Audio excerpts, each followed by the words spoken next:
Ooh, Switch is the label.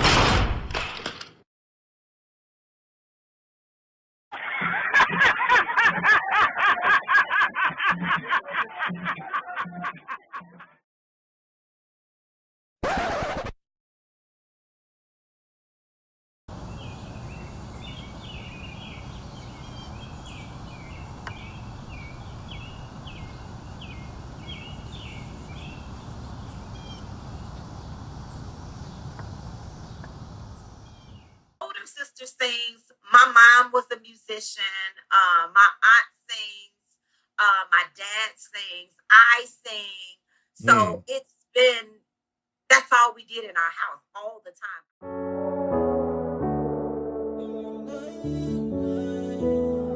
Why you going hard, cut?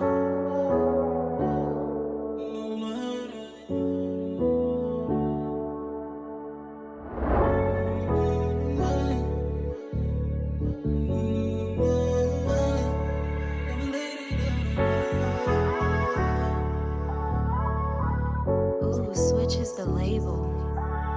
I've been in the studio all night, tryna get it right. Mind insane, ain't sitting right. Words a blur, I got a skirt. Can you keep my head on tight? Can you keep my head on tight?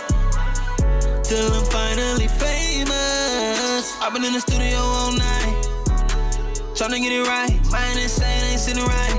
Words a blur, I got a skirt. Can you keep my head on tight? Really, against popular belief was not difficult for me because I tried to keep a very close hand on him. With the violence and the gangs, the things that was happening here in Chicago, only by the grace of God did I keep him close, being that he was so involved in sports and music, which kept him occupied and kept him detoured in a different direction, which was a blessing for us because that was not something he was ever interested in.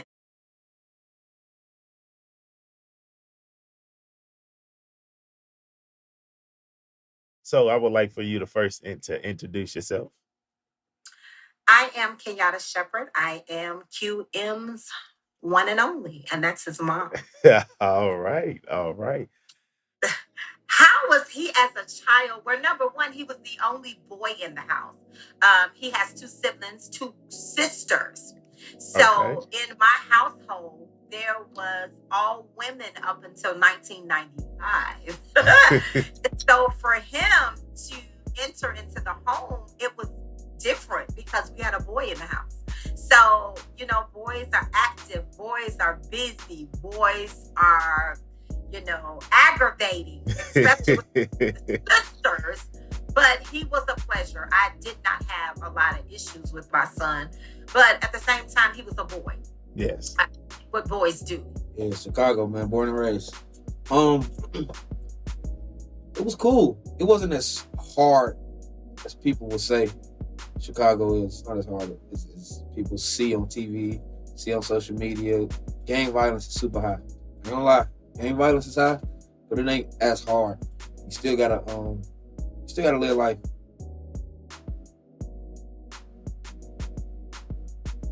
Football, my very, very first team I played football. I played football, basketball, and I ran track my last 2 years of high school. Football started everything. Athletic. I gotta give a shout out to my uncle. He was the first one to put a football in my face. I was young, super young. And from that day, it was 10 toes down in the turf. Football, football, football, football, football. Yeah. I made my mom a football mom, sports mom. I made her that. She didn't have a choice. You feel me? I gotta go to practice. Gotta go here. My very first team I played for was probably the Redskins, the Indianapolis Redskins. Okay. I played my coach. He worked with my mom at the time, and she like, son keep saying he want to play football. Keep saying he want to play football. Do anybody got a team? My son started playing ball at, I would say, 3. It started with rolled up socks. He would just be throwing stuff. But he also had an uncle who played college ball. Oh, okay. And they were just outside one day, maybe when he turned about 4 or 5. And you know how the little Nerf balls, he's doing what most young men do that have Nerf balls. But for some strange reason, it was such an amazing moment for him and my brother. My brother standing out there like, do you see the arm on this boy? And I'm like, no. But from that day forward, my brother took it upon himself to do what they call run routines with him at a very early age. And from the age of 3 up into past college arena ball, that's what he did. In high school, he played basketball, he played track, he ran track, and he played football. So we were going from season to season to season with him, very athletic, all the way up through college.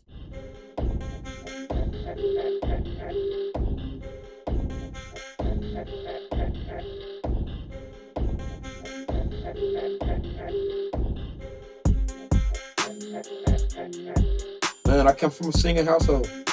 Literally, singing household. My sister sings. So it's 3 of us. My 2 sisters and my mom in the household. My mom sang in the choir her whole life. It's actually what she met my dad. But she sang her entire life. My sister sings as well.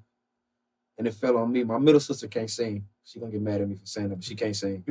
My middle sister can't sing at all. And so it fell on me, my oldest sister, and my mom. So all of us were singing, so I'm just singing. The crazy part is, I used to be shy to sing in person. A lot of people don't know that because I walk around and I'm singing all day. But yeah, I used to be shy. So like all the family functions, they used to say, hey, come sing, like little talent shows and stuff, like every family do. Y'all come sing. It's your turn. I used to be terrified. Everybody can sing. Yeah. So like, you know how that competition, and maybe I don't sound as good as this person, but you know they don't care. Family don't care. Just sing. Get up there. You can sound horrible and they're gonna clap for you. Yeah. So that was kind of my starting point, seeing all my family members singing. I sang in community choirs. I was always singing solo in church. So he got it honest. His family on his dad's side, musically inclined. I mean, it's just what we do. Music has always been our life. It has been strength for us. It's a place of peace for us. So music has been a part of his life since he has been alive. As I grew up, I'm listening to people on the radio that can sing really well. I started just like noticing different singers. I'm like, dang, I could do that too. Like, I could do that. Like, I could make my music sound like that. But I gotta see how I would make it different from the people. Yeah. So I just who are some of the singers you listen to? I'm a huge Chris Brown fan. I'm a huge Michael Jackson fan. And I'm a huge Brandy fan. Those are my top 3. I fucked with Brandy. Those are my top 3.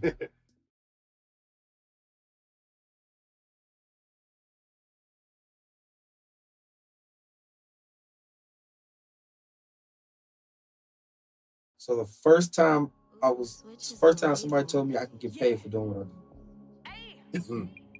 I'm like, man, I can sing this and somebody can pay me for it.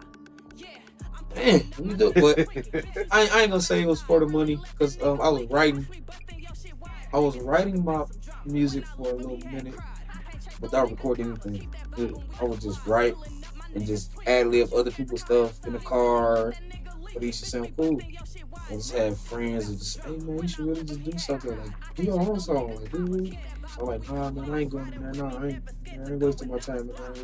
But having people around me that thought what I was doing was just that dope made me want to do music full time, take it serious. My first interaction with QM, man, I met him through the gig, bro. Like, first time I ever interacted with him was I was coming down there on some training, you know what I'm saying? I'm a supervisor at the little spot, you feel me? So I come down there, I meet him, new training dude. I'm looking at him like, damn, boy, your ass big as hell, you feel me? He like, instantly, he tell me, oh yeah, bro, I used to play football, you feel me? I'm one of them, you know what I'm saying? He telling me he one of them ones, so, you know what I'm saying? I'm like, all right, you know what I'm saying? We get to chopping up about football, and then, shit, we get to talking about music out of nowhere, you feel me? Just, you know what I'm saying? To the second half of your question, halftime mid-range. So I was actually working a security job Ooh, Switch is the label. for about 2 weeks. I was working for about 2 weeks. One of the guys in there, like, he's a rapper. He said, hey man, I got a song. I want you to come do the hook for it. So I'm like, okay, let's do it. I'll do it. So I get to write it. He said, no, I already wrote it. I just need you to come sing on it. I'm like, okay. So the first time we went to the studio, so I called my boy E, and I'm just like, all right, bro, we finna set a session. But I told him, like, bro, just pop through the studio, you know what I'm saying? When you come through here, I'm gonna introduce you to my boy E. So we driving through the address to this building, this old building. I was like, what is this, man? Warehouse, man? What's going on here? So he opened the door. It was E. How'd I meet QM? About 5 years ago, came to the studio, said, hey man, I can sing. I'm like, all right, cool. So the first time we went to the studio, we just, you know what I'm saying, he came in. I don't think the first time we came, he dropped the track, but the second time, you know what I'm saying, we did a verse, and that shit was called Bag. About 5 years ago, we open the door, we walk in. Hey, what's up, man? He's like, what's up? Like, what you sing? Like, I'm a singer. I do a little different with that, but I ain't never been in the studio working like that. You hear something. He did a hook. He did it great. I was like, all right, collect some more. He like, I like that nigga QM, you feel me? Also, he's like, I like him, bro. You know what I'm saying? Bring him to the studio some more. So, see what else you can do. Can you write? You know, and it's just like, yeah, I write. He asked me to know, like, he wanted to know how to record. So, man, I had the time, so starting how to record, start writing songs together. Okay. Rest is history. Yeah, rest is history. QM was in this motherfucker every night. I'm talking about, but I done popped up here, this motherfucker sleep on the goddamn couch. Or just sitting here watching a movie like it's his crib. I'm in this motherfucker all night, boy. What? Oh, I'm finna hop up in a second, do a song. All right. Shit, hey, okay, you know what I'm saying? Hey, I see that hunger. You feel me? So we go in and do what I do. So we end up doing that hook 5 years ago. And I think I've been in this building every single day from then on. From that day to now, 5 years straight. Fuck the job. Fuck the job. Don't call me scissor, but I ride the beat with no control. If I can name my ex after a stove, it would be Five Below. And you can't force a vibe with Scott, just like me, it gotta flow. Bitches really trolling, tell him smack him with a pat late. Thought that he was creeping, you ain't gay, nigga, you got. Well, I quite literally knocked on the door to Mid-Range Music one day.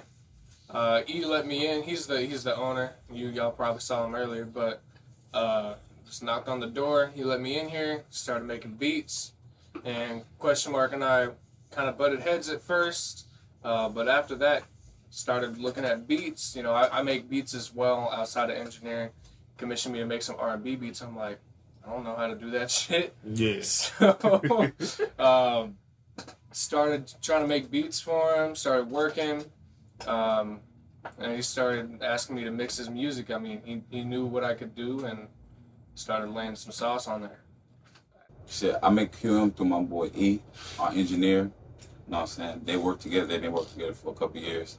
So we was always seeing each other in the studio, bypassing each other. So that's how I first ran across. Man, I seen that bro had a lot of potential in him. QM was different. Like, he got that pain poetry. Like, he ain't just singing beats. He's singing on stuff that's like heartfelt. You know what I'm saying? Bring like a different soul to it. So I know he was different. Right. And then like it's like little shit that I already done heard. It was already showing me that he could sing, so I think got that already packed down that he could redo that. Man, QM he's a good brother. It's my dog. He's solid. You know what I'm saying? He's a solid dude. Kind of reminds me of myself in a lot of ways. You know, I think that's why we, click so well. But, he's a good brother, man. Good foundation. You know what I'm saying? He come from a good background. The one thing that I made sure was his foundation, and that's being born and raised not in the church, but having a right relationship with the Lord. We are a God-fearing family. Yes, I am a minister in the gospel, and I have made sure that he has a seed planted. There is no way around it, and I do know that a lot of times musicians veer off into secular music or whatever, but there's a difference in the seed because the seed is not going anywhere. And in love. Yes, ma'am. in the day, my family has always been grounded in love. I was a single mother raising him, so my biggest quote to them was always, we all we got. I'll bleed right through these songs. And they call me the bad guy, but I push right by my lonely. Long nights with these short days, but I'm down there out here zoning. Same clothes, 2 days. That nigga say I ain't grinding. Only God can come judge what I do. And I run up a meal without you. Sitting on the plane trying to game without blue. Bitch, I'm sitting on the plane trying to play in Wales too. All them special nights, they all ended. You wasn't there. You was treating me like a spell. My heart different, you ain't care. Yeah. Might run away. I might slide cause you ain't there. I might slide cause you ain't care. I know that you know the couple of things that QM needs on the daily every time he's in the studio. What could that be? Ice, water, Benadryl sometimes, and redacted. Redacted? Redacted, that's private. Sometimes he's got a little bad bitch on the couch too. He might put one in me. You silly. But gotta have the ice, the water, sometimes Benadryl. The manly microphone too. He ain't recording anything else. I hear that. The quality of that microphone, I wouldn't record on anything else either. And I'm like, I got this connection with this good, you know what I'm saying, studio. My boy E, he fire, you feel me? I know you fire. Man, if I get you, you know what I'm saying, the right elements, ain't nobody give me this off the rip. Yeah. Give you the right elements, bro, you gonna pop. Yeah. See what QM did, hey, he popped, you know what I'm saying? What? I feel like managing QM, it's pretty cool. He's very versatile, but he is spoiled. It's his way or no way. But other than that, I mean, I feel like it's gonna be a really good journey. QM is just a jokester. He's funny. He's naturally a comedian. So I mean, I would say all times with him are funny. It just brightens up the room. I never see him in a bad mood or anything ever. Ever. He just stays on top of it. I got spoiled with the studio when I could actually get in there whenever I wanted to. Yeah. So when I couldn't get in there, I'm like, and it was like periods of like weeks I couldn't get in. So I'm like, man, what am I gonna do? Yeah. What am I gonna do? I guess I can sit here and keep writing. But I need to feel this stuff. I need to hear this stuff. Yeah. And then a few other times, like outside stuff, like things that should make you keep going was making me want to give up. Elaborate a little bit. So like, say you going through something, people going through stuff at home. Mom need this, sister need this, sister need that. Stuff that'll make me keep going. With music was making me shut down with it to do something else, to get the money I needed, to get the attention they needed, to do that. Like when I should have been in here putting all my effort towards that to get those things done, I was wanting to shut down from music and give it up, just give up. Even reaching out to people that I thought should have been there to help me when it came to music. And when those doors was closed or they weren't even open to the opportunity to even help me push what I was doing, that kind of shut me down or kind of made me feel like what I'm doing wasn't as good as I thought. Yeah. Or it needed a lot more work. Smoke teas, I'm on. Smoke teas, I'm on. Cleaning out the temple while we vibing to the temple. We gon' smoke teas, I'm on. Smoke teas, I'm on. Man, like them late nights, I feel like them late nights be the best time.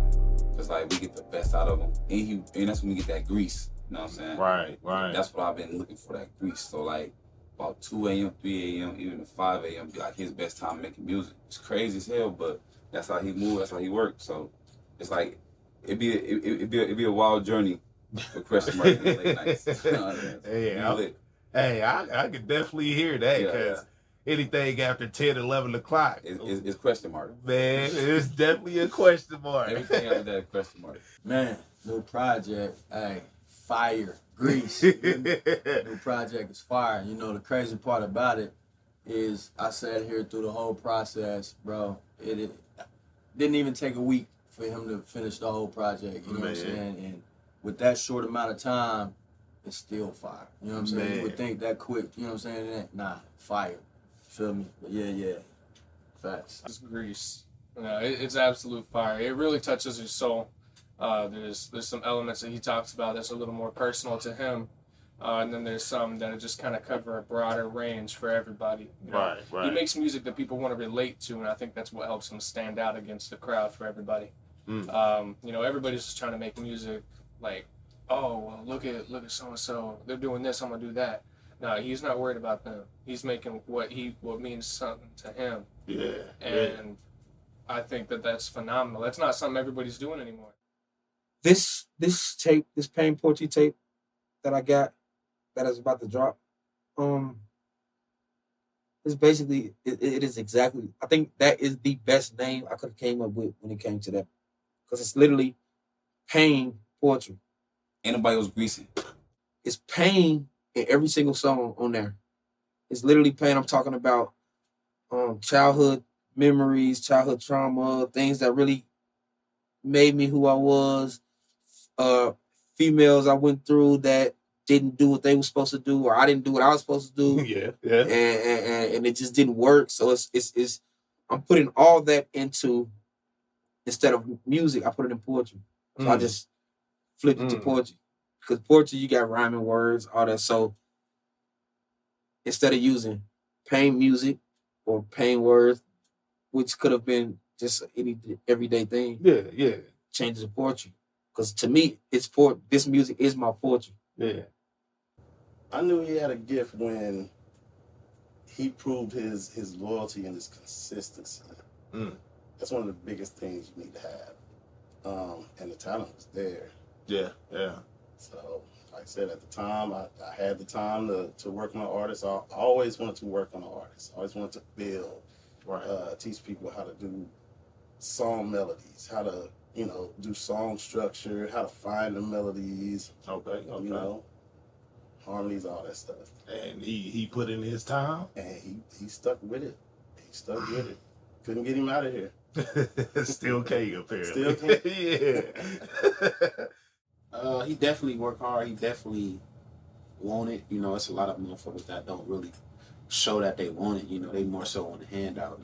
But he putting in that leg work to build his fan base and build his little platform. Come in with his own team. Yeah. Before asking for the help. Because it's easy to ask for some help.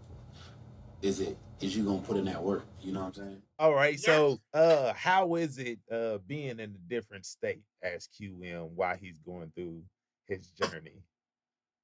It's difficult because I have always been a hands-on mom. And when I say hands-on, I keep referring back to his sports because that's where he started. So you talking, I wasn't the mom that dropped him off at practice. Yeah. I was the one who went to practice with my lawn chair and sat from the beginning to the end. I've always been a supportive mom. So whatever he does, I've always been that cheerleader, screaming the loudest, the brightest, making sure that everybody in that room knew that if everybody was against him, his mother and his sisters were sitting there. And so it's difficult because even when he has things, I want to be there. You know, I don't care if it's at a shake a booty club. I'm just going to beat the blood and be right there. So I'm like, hey. How did you overcome that type of adversity doing your music? Just by studying the people that are winning. Studying the people that are winning and just keep going.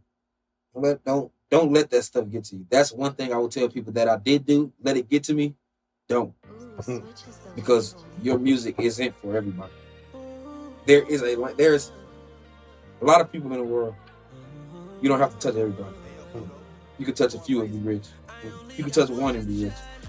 Keep chasing your dream, bro. You there. You know what I'm saying? It's your time. It's your moment. You know what I'm saying? Since I met you, my boy, we've been solid, you know what I'm saying? We've been real, you know what I'm saying? You always kept it 100. Just keep doing you, keep it 100, you know what I'm saying? Stay you, stay true, my boy. You got this shit. You already knew you had this shit. Stay positive, stay motivated, stay loyal.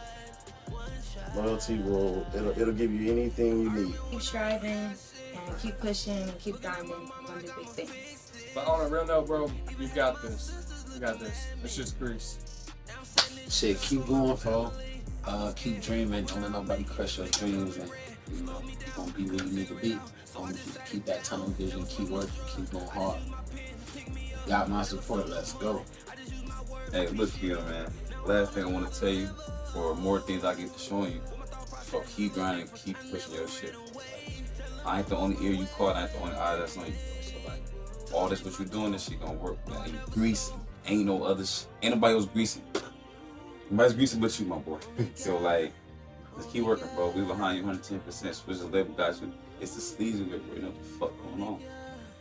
So, me being who I am, my word to him is, in all thy ways acknowledge God, and he will direct thy path.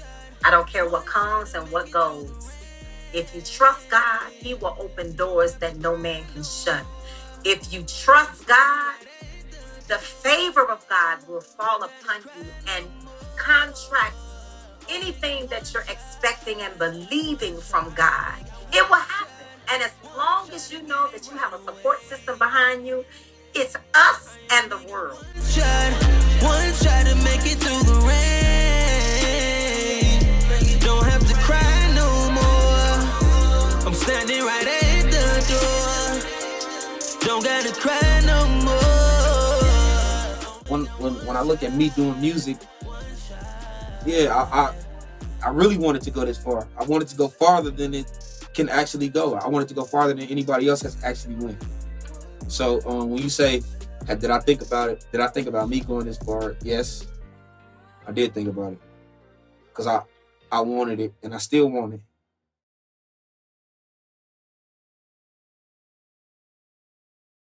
Ooh, that's like grease.